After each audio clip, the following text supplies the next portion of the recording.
Hey, welcome. Today we are in studio with Mr. Bill Westfall. Going to talk a little bit about peak performers. Welcome back. Thank you for having me. Yeah, appreciate you coming by. It's been a while now, but people seem to like the content that you gave us the first time. So I think we're going to keep doing this if you're all right with it. I'm always privileged to be here. Really am. So we're excited to have Bill here. We're going to take a dive into a piece of leadership that really we all should be focused on, and that is helping our people, our teams, get to their capability or maximum capability. So we're going to talk a little bit about peak performance. We got a quote on the board here today, Bill, and this is something that you've used for quite a while. I've adopted in a certain way as well. Can you kind of tell me really how you stumbled into this concept? You know, I've used it for years, and it was actually a book that was written, I think, came out about 85 or 86. So okay. You're talking almost 40 years now, but the gentleman who wrote that book was a man by the name of Charles Garfield. Yeah. And he was had an interesting background, but I got really mesmerized with this idea of peak performance, because he was working at the time as an engineer with Grumman in, I believe, in Long Island, New York. And this was 1960s. And they had gotten the contract for the lunar module to go to the moon. And his group... So the actual shuttle. Yeah. Okay. Yeah, the module itself. So he's an engineer working with this team to build the initial at least a component of it. Okay, gotcha. And but his team had a reputation, and measurable, of being in the lowest 10% of productivity in the plant. Mm-hmm. And when they got this contract, suddenly the dynamic on the team changed, primarily because of the leadership, and they went to the top 10% of productivity. And it actually sent him back to school to get a degree in psychology to start studying this idea of human performance. But it was his boss, his immediate boss, who was an engineer, and he suddenly became an encourager. He was rooting for them. He got involved with them. He said he used to just basically leave them alone. Mm-hmm. So he finally went to him and said to him, he said, why the dynamic and the change of the dynamic? And it was actually at night. They were working overtime. Okay. And he took them out. He took him out into the parking lot. It was at nighttime, and pointed to the moon. He said, Charlie, look at that. He says, we've been talking as humankind about going to this moon for literally thousands of years, and you and I are going to be a part of something that really has meaning, basically. Mm-hmm. And so what Garfield realized is that they had finally a mission with meaning, because as his boss said to him, he said, I've worked here for 25 years, Charlie. He says, sometimes I'm making a part, I don't even know what the part's a part of. Yeah. So finally he understood what this mission was, and in fact had meaning, and basically, so he gave him the why. Oh, that's really nicely put. Yeah. Exactly.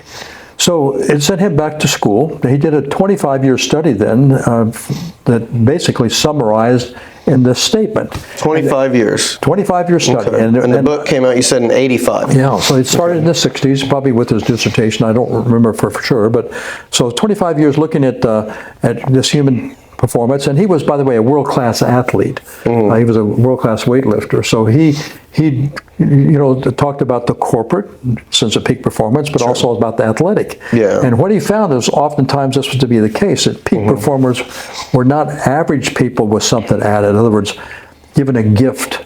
In fact, he often found people that might have a gift, took it for granted, never developed it. Where those people who maybe had to overcome a difficulty.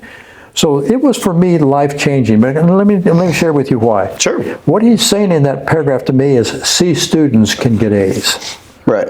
And that really hit me hard, because if I can share this with you, right here in Indianapolis, I could take you to the schoolroom, quite honestly, because the school still exists. I was in the first grade, and on the first day of first grade, we were singing. And my teacher was directing the team, but for suddenly she kind of screwed up her face, and she walked over and she got down into my face and she said, son, you cannot sing worth a flip. And I kind of paraphrased, but in essence, okay. And then she stood back and she said, and you don't look that bright. And she walked off. And don't beat around the bush about it, right? Well, first day of first grade, and you know what I learned from her over the course of the year? She really wasn't mean-spirited, but she was one of those people who believe that the way you control kids is by demeaning kids. You see that? Now, Some people, that rolls off of them. You know, I have a tendency, especially at that age, to internalize things. Sure. And I always like to answer this question, how tough is the first grade? Really, what do you have to do? You show up, you fog a mirror, you suck a little oxygen, you color within the lines, isn't that right? It just hurts to admit this, but I flunked the first half of the first grade. Now, let me tell you why I did, is that I didn't like school. I wonder why. Yeah. And my mother could stand on the back porch of our home, and if I walked straight through the Samuels' backyard on Park Avenue into my school, well, finally she learned to watch me, because if she didn't watch me go the whole way, I'd just dive in the bushes for the day. You're just taking a detour, huh? So, thanks to this lady. Thank you. But I didn't like it. I didn't like that environment, basically. You see that? So it really spoke to me. And I didn't go back to college until I was in my late 20s. I know I wanted that degree. But this is kind of sad. I saw people that outperform me in a classroom. Well, they're just smarter than I am. Or somebody outperformed me on an athletic field. Well, they just got a gift I didn't get, you know. When so often, and this is what his research shows basically, is that we don't understand how hard some of these people worked to become the great student, and how often a parent worked with them, or a teacher. Or I love the Michael Jordan story of cut from his freshman basketball team. But he at least had the confidence to go and ask a coach and say, well, then come in and work with me. And a coach came in, I understand, every day for a school year, early, an hour, 2 hours a day, just to work with Michael. Now, I always like to point out he grew 6 inches over the summer, which didn't hurt. But the point being is that he had somebody that was willing to invest in him and give to him, basically, and challenge him, basically. So it was a very powerful state for me, and a powerful piece of research, life-changing for me. I realized that I had a lot more control over things. As I mentioned, I'm going to go back to, you know what I learned at 28 years of age? This is kind of sad. There's a correlation between studying and good grades. Does it make sense? Because I figured, no, I'm just, I'm this average kid, not very bright. I might as well not waste my time breaking the books there, basically, you see. So, you can't absorb it via Bluetooth, can you? Like many might think. So it's really interesting when you bring up the story about this teacher, because, in the whole 10,000-foot view of leadership, how many organizations were your first grade class, how many bosses out there, that teacher, and you walk in there and from day one, you had something taken away from you. But something tells me that it's not just a single incident in many workplace stories, especially the ones that I hear about, is that we've got a supervisor or manager, someone who is just constant. Can I share this too? It's a great piece. This is a Harvard piece of research, goes back several years again. I don't know if it'd be applicable to today's culture, but it was softball. It was actually, what's the ball where they knock it off the... T-ball. Thank you very much. Okay. T-ball.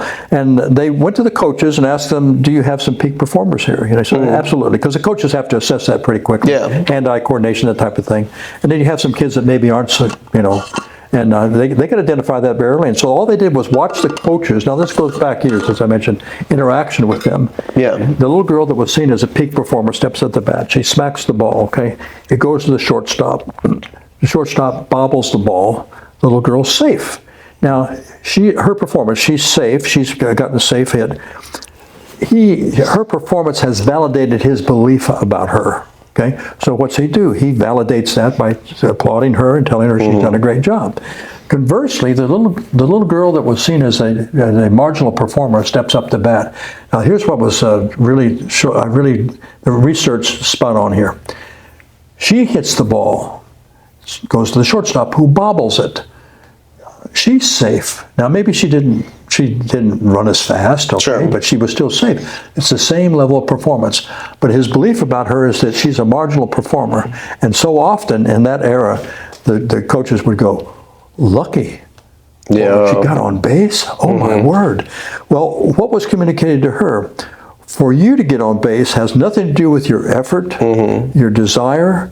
It has to do with the shortstop bobbling the ball. Now, this helped me understand this concept. Why do we have bosses catching people doing things wrong? Not that they don't need to do that from time to time, absolutely. But the focus there is because, what did she learn? I think I'm getting this. For me to be successful, you have to bobble the ball. So it's not under her control. Yeah, exactly. Yeah. And that just made, and when I see bosses or people who do that, I realize that's the environment that they probably grew up in. Yeah, It makes that's their sense. normal. Yeah, so. Sure. Well,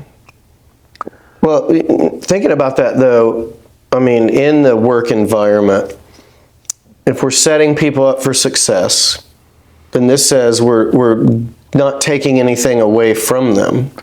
And I always like to put it this way, you can be demanding of them and set high standards because you're probably going to see potential in them they can't see in themselves yet. But be honest about that. Say, there's going to be days going to be very hard on you, very demanding of you, but not demeaning.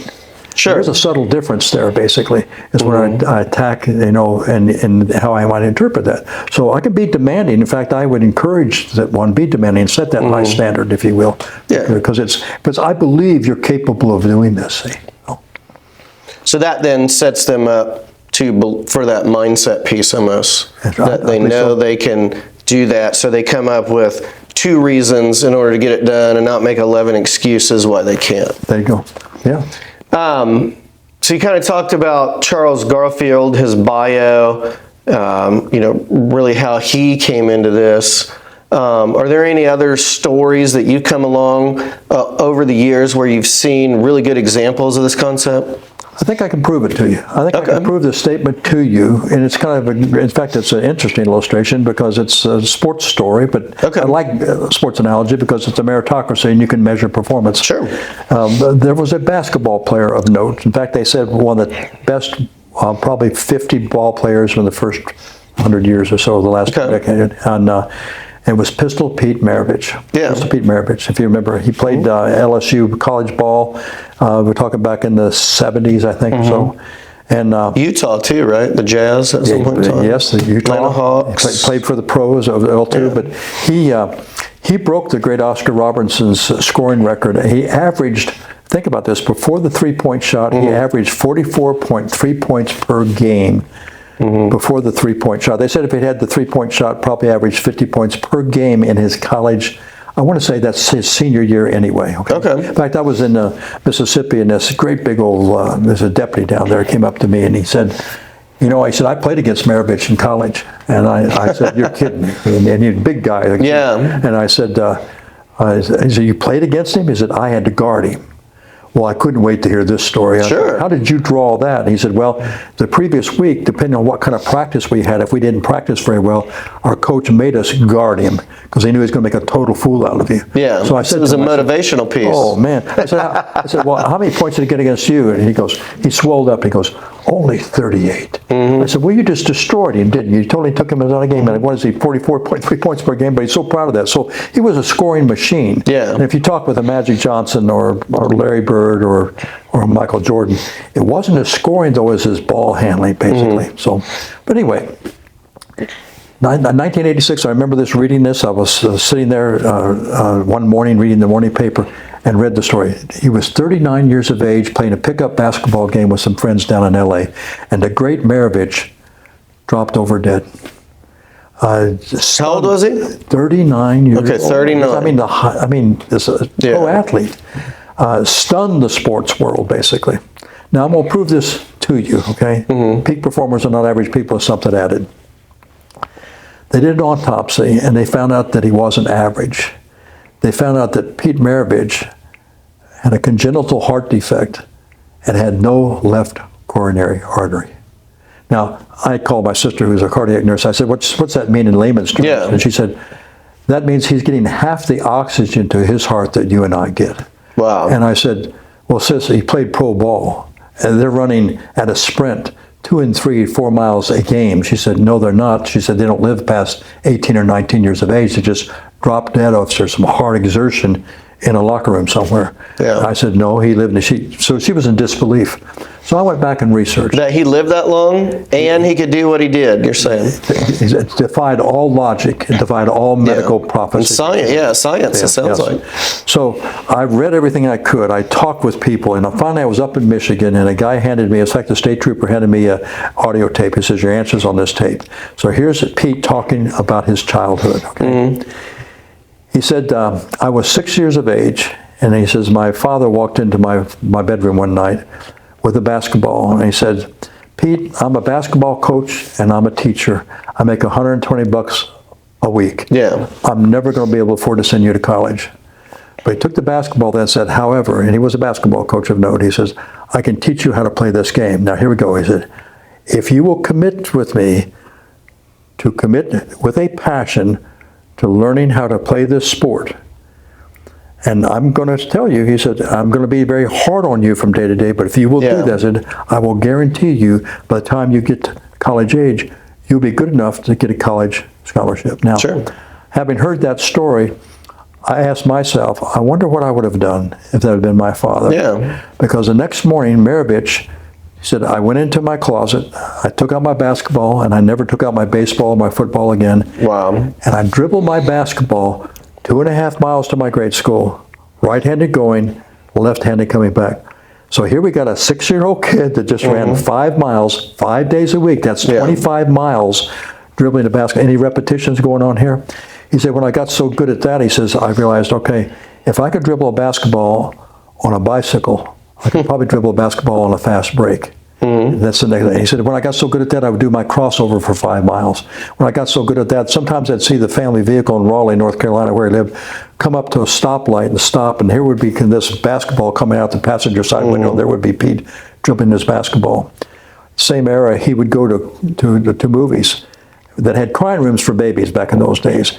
And he would go in there and with his basketball, and he would sit there and be practicing while he's watching the movie for 2.5 hours, while most of us would be stuffing our mouth full of popcorn afford to buy in that area, basically. So what you're seeing is a passion and a tremendous amount of hard work, basically. But the answer actually came later in the tape. And he said, I cannot tell you how many times my father put his arm around me, pointed to somebody that I really admired, who was a great basketball player, and said, Pete, someday you'll grow up to be a great basketball player. And then the most significant male role model in his life set about to teach him how to do that, although some demanding sometimes. Sure. But the rest kind of speaks for it. So how in the world could this kid play and excel at an aerobic sport, getting half the oxygen that you and I get?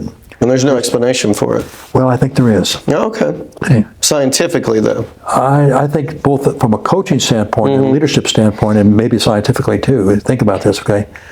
Nobody ever told him that he couldn't. You see that? Yeah. And then we had what somebody said about the what. Now my sister said also he's starting to compensate running 5 miles, 25 miles a week at 6 years of age when most 6-year-old kids aren't doing that. Right. That probably led to his longevity as well too, basically, if you will. But I love that story. I love that story. Wow. Yeah, so basically it was a mindset piece. And it gave to and never took from. See, exactly what he said. See. So his dad gave him all the tools to be successful, just like we can do to our teams and our families and our kids and those types of things. There you go. And never put the doubt in their mind that it can't be done. And then set about, and keep in mind though, one thing I've seen in these peak performing coaches, they can be very demanding of them. Yeah. But they don't mean to mean, but they create an environment that gives to, it doesn't take from. Remember Charlie Plum talked about parachute packers? Yeah. People that give to and don't take from. You got to have those people in your life, basically. Plus, you know about Pygmalion. Yes. That we can increase performance by 15% just by believing and also creating that belief, if you would, in the person who we're mentoring in their performance as well, too. Yeah, and it goes back to the expectation, setting the expectations, communicating them with our people, making sure they interpret them correctly, or at least the way that we're trying to communicate to them, and they know what's expected of them. So the mindset, it sounds like for him, it just wasn't an option to fail. It wasn't an option not to work hard. It's hard for me to wrap my mind around someone at 6 years old that has that dedication, that is that focused on college. I mean, there's probably a lot of people who are 18 years old that still aren't that focused on college. You know, and I think there's no doubt that was probably a gift that he had, is a real passion and love of the game. And that's if you listen to the Magic Johnsons in that group, because I think they took his work and made it better, in my opinion. Sure. And if you listen to him, it's because he loved and had such great passion for the game itself. And it's worth going back and watching some YouTube of him. Yeah. He was amazing. What he did with the basketball, that's what this guy, this deputy down in Mississippi said, sometimes I would be guarding him, and he said he would come up to make a shot, and I don't think and suddenly he would pass to somebody just totally out of my peripheral. He said there were times in the game where I wanted to stop him and say, "Show me how you did that." Right. I don't know how you could physically do that again with a ball. So he was that good. And I'm sure he won a lot just because of his reputation, right, in those intimidation tactics and those types of things. So, have you ever seen a really good example of this concept, which that's a great example, but in the workplace, like how do you think we can do better by setting our people up and providing them the ability to get things done and not giving them excuses? Basically, you're putting what his father didn't put in his head, the negativity or the ability not to succeed. I really believe this, is that everything rises and falls on leadership. And you know the story, but probably the most powerful example in my life of that was when I was in the service and in the Marine Corps and in Vietnam. Yeah. And I had a captain there that was an infantry company that was, don't you talk about Eeyore? Eeyore, yes. Yeah, he was just always walking around negative and upset and the worst of everything. The glass is so half empty. He had a group of peak performers potentially here, and he was micromanaging them and would not let them perform, put their lives in jeopardy as a result of that, put their safety as a result of that. And there's much we could do about it, but he rotated out. Now we got in the positive Pygmalion. Okay. His name was Don Brooks. And I watched him come in and take the same company that had the same mission, the same weaponry, the same ground, same tactics, the same NCOs, the same lieutenants. So everything's the same. Only one variable changes, and that's the leader. And within 2 weeks, they were going to 90 miles per hour. Yeah. And what he came in and gave told them what they would be capable of, and we knew that, what was it somebody said? I don't care how much you know until I know how much you care. Yeah. He knew that he cared about us. You see that? Made a huge difference. Remarkable to watch. I never forgot that experience. Yeah, so that's doable then. Yes. And sometimes I've even found, ask a couple questions, and people will tell you what they need. People will tell you what their struggles are and those types of things. We don't have to guess always if we're just able to be open and ask questions. Yeah. What a great concept. Well, awesome, Bill. This was great having you out today. Appreciate you coming out and talking about this. Always a pleasure. As we start moving forward, we're going to do more pieces with Bill. So if there's anything you'd like to see, drop us a line in the comments. But until next time, thanks for stopping by today.